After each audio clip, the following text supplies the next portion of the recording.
Hello and welcome to the bonus video for the Call of the Void video that I hopefully posted on my main channel earlier today, yesterday, a couple of days ago. I don't know when I'll upload this. I thought we would take a look at some unused animated scenes. So all of the animated scenes in the main video was done by a good buddy of mine named Veti. I'm gonna pronounce it like that. He's from Finland, so we're kind of neighbors. Got to know each other through my editing work on Disrupt, or our editing work on Disrupt, the YouTube channel. He also works as an editor there. And he's a very talented guy, extremely easy to like cooperate and work with, and just, yeah, overall a blast. So nice and talented. And like a couple of months ago at this point probably, I asked him, you know, like I don't make almost anything, so I can't pay you, but if you feel like it, it'd be super cool if you ever wanted to, you know, help out on any of my videos if I have one where it would fit. And you know, he was super down, and it just so happens that around that same time I was like, oh yeah, I want to do like another installment of the It's Doors video. I wanted to do another one like that, but it's insert another thing, and I'm probably gonna do more of them as well, but that's a whole other topic. But every now and then I feel like it's a good way for me to kind of meditate on a topic a little bit instead of writing like a traditional video essay. Sorry, I'm a little all over the place, but so Veti was down to do it, which is hella cool. Please make sure to check out his Twitter and YouTube channel. I'll be linking everything down in the description. That's the least I can do when I can't, unfortunately, really pay people what they're worth as of right now. So at that point I had already posted the form where you could send in your experiences with the Call of the Void. So essentially I just took out the ones that I liked the most. There was no music, no sound effects, nothing like that, and I just straight up like read, I'm gonna say like 9 of them, and I sent all of those to Veti, and he animated all of them. And if you've seen the video, you know that there was maybe like 4 in there, or 5 or something, and there's quite a few more. So what I thought we'd do now is take a look at the ones that didn't make the cut, and they simply didn't make the cut because the stories needed to fit with whatever went before or after in the video. So if I had a kind of light-hearted skit about something, then I'd want to follow that up with a bit of a darker memory. Or if I talk about swerving into traffic in like a skit, then I'd like the animated part that comes after that to not be about swerving into traffic, but rather jumping off of a building maybe, just so it doesn't feel too repetitive, you know? So neither the contents of the stories nor the quality of the animations were determining factors to which I decided to actually keep in the video and which ended up on the cutting room floor and in this video. So we're gonna take a look at those deleted animations, and then we're gonna have Veti on, and he's gonna show you a little bit of the process of how he made the scenes, and then we'll finish off the video with me reading a couple of entries to the form that came in too late, or that I didn't record for one reason or another, but still liked enough that I still want to read them. But let's start off with the deleted scenes. I used to live in the mountains as a teenager. To get home from work, I would have to drive down one mountain and up another, often at speeds at between 40 and 60 miles per hour. The drive becomes autopilot after a while, but even still then, staring off the ridge of one of the mountain curves, I would feel that pull. A little part of me would whisper to yank the steering wheel in the opposite direction of the curve, send my car flying off the road, plummeting hundreds of feet and plowing into the trees at the bottom. I am not and have never been suicidal, so the call has always been jarring whenever I hear it. I was on a bus in Costa Rica, and we were crossing a high bridge over a shallow body of water. There were crocodiles in the water. A lot of crocodiles. I remember thinking that I could fall in and the fall would hurt badly, but what happened after would be worse. The Call of the Void for me isn't you should jump from this high place, it's you could jump from this high place. For a more lighthearted one, when I was a kid I would always feel tempted to drop my Game Boy out of the car window. So those were all of the deleted scenes, so let's head on over to Veti and let him tell us how he made those. Yo, hi, I'm Veti. I worked with Jeff on the Call of the Void video, and I specifically worked on these animated sequences. And I just wanted to give you guys a quick little tour of the behind the scenes, either if you want to recreate it or if you want to just know how those were made. So let's get into it. Well, basically the style requires a lot of shape layers. These are all individual shape layers because of the style that I wanted to do, where they move around in this kind of jumpy fashion. They have to all the outlines have to be separated from the internal color, and they all have to be pretty much everything that could be in a different shape layer is in a different shape layer. The actual effect is pretty simple. It's just a keyframed turbulent displacement that's on a loop. And I think it creates this pretty cool effect. Again, this is pretty versatile because you can control the timing of the jumps to make it seem faster or slower and give it more weight. And that's what I did with, for instance, the colors and the smaller lines. They're different from the line art to give them more weight or less weight to make them feel a bit different and make them feel like they fit the intended purpose of giving texture and giving color. For this style, I don't really have a strict guide. It's just kind of in that line between minimalism and like kind of abstract. Mostly, it boils down to taking the essence of a scene and just creating line art for those important parts, and parts that I think somehow increase the information for the viewer, but not to the point where it feels like it's trying to be realistic. This is not supposed to be realistic. It's an abstraction of the scene. Well, that allows me to cheat a bit because I can make really simple shapes and they still fit in the style, and I can also make more detailed shapes.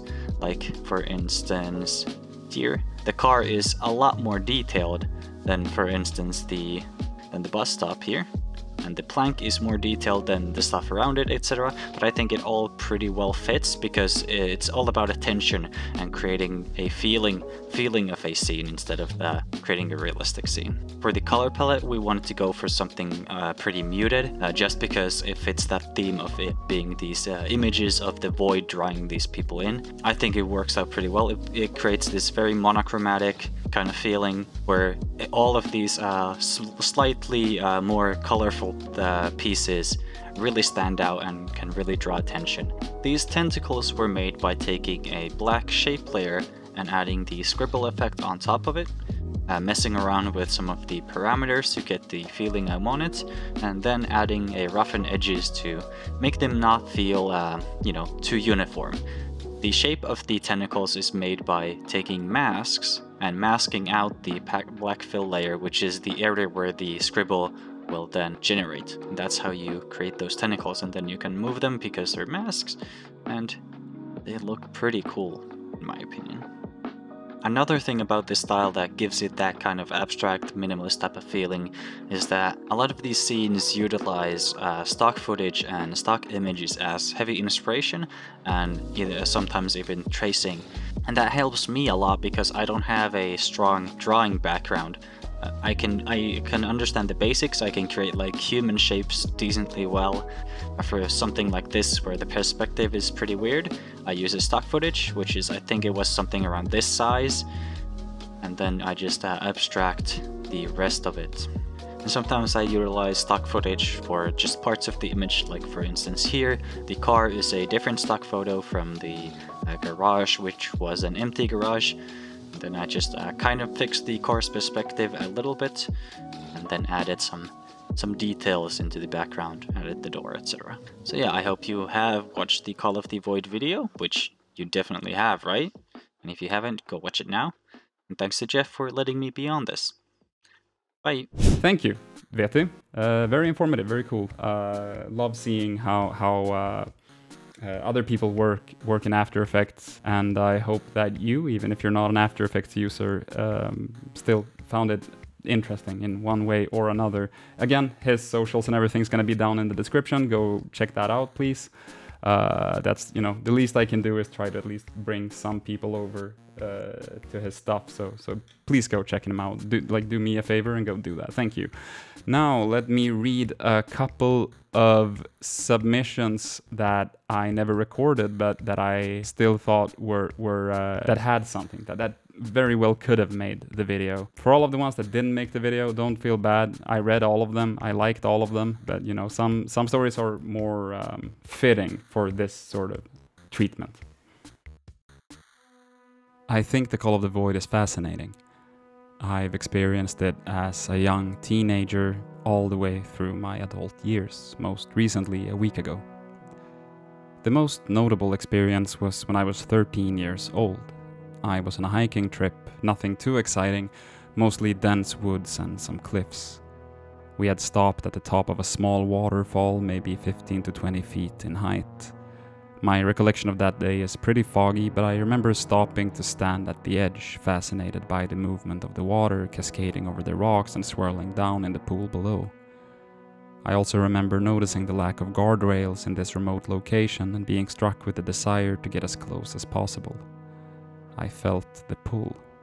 As we were gearing up to leave, I walked right off the side of the cliff and fell down into the shallow water and rocks, casual as anything. I should note that I've struggled with situational awareness and untreated ADHD for most of my life, which has led to several other accidents and near-death incidents, but to this day I'm not entirely sure why I did it. Maybe this incident keeps me from submitting to the Call of the Void again, after coming so close to losing myself to it. And that one was submitted by Jonah. This next one was submitted by Crystal Fear. The first time I was maybe 5 years old. We were living in an old 2-story farmhouse, and part of the roof was flat and accessible from my stepsister's bedroom window. I remember being out on the roof by myself one day, no idea where my sister or parents were. But as I was standing there, I heard this whisper in my head, telling me I should jump off. I remember walking so close to the edge, just inches away, before I came to my senses and backed off. It was a really scary moment, and I very quickly went back inside, locked the window, and went downstairs to my room to cuddle with my sock monkey for comfort. I've had a lot of those moments since, but never came that close to answering the call as that. For the last one, I'm just gonna read an excerpt from it, but it comes to us from Leggy. The most recent time was last year. I'm now 21, when I was snorkeling on a cenote.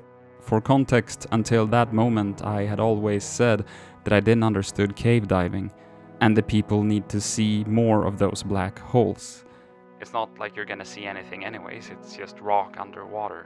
Well, in the cenote there was a big fissure that went very, very deep, and at first you would see the rocks, but it became dark very soon. It was very deep, and I stood there floating, feeling as if the water was calling me into taking a big breath and just dive into the darkness. I think I stopped breathing. I was tranced, seeing the gradient of light blue pass into rich blue, into deep blue, into black. It was dark and deep. It was full of secrets. The water was cold. I wanted to go in. I was so in trance I believed I didn't need air anymore, and I could just dive in. And I think I only came out of it when one of my hands twitched, and so I janked my head to the surface. I swam into another part for a bit, and when I came back to that part like 20 minutes later, I didn't feel it anymore. New core memory, if I'm honest with you.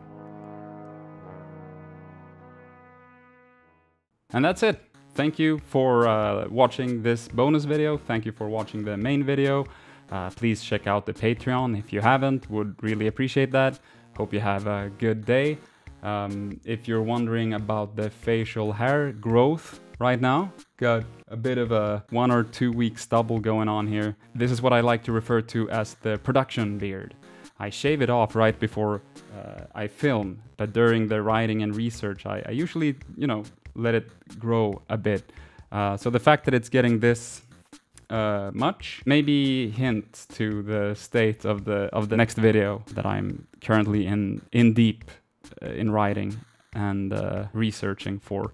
So I'm already working on the next thing. Here's a behind the scenes fact. The Call of the Void video has been done for probably a week or something.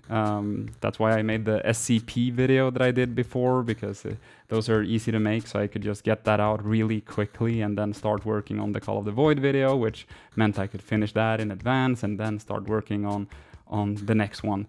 So that's good, because I anticipated that the next one is gonna take a bit more time. So for you it's probably gonna feel just as normal, but it gave me some time. But it's not gonna come out quicker, unfortunately, because this is one of those videos that probably is gonna take a bit longer to make. All of that rambling aside, thank you for watching this. Thank you for watching the other thing. Check out the Patreon. Hope you're having a splendid day, and I'll talk to you some other time. Have a good one. Such a ramble there at the end.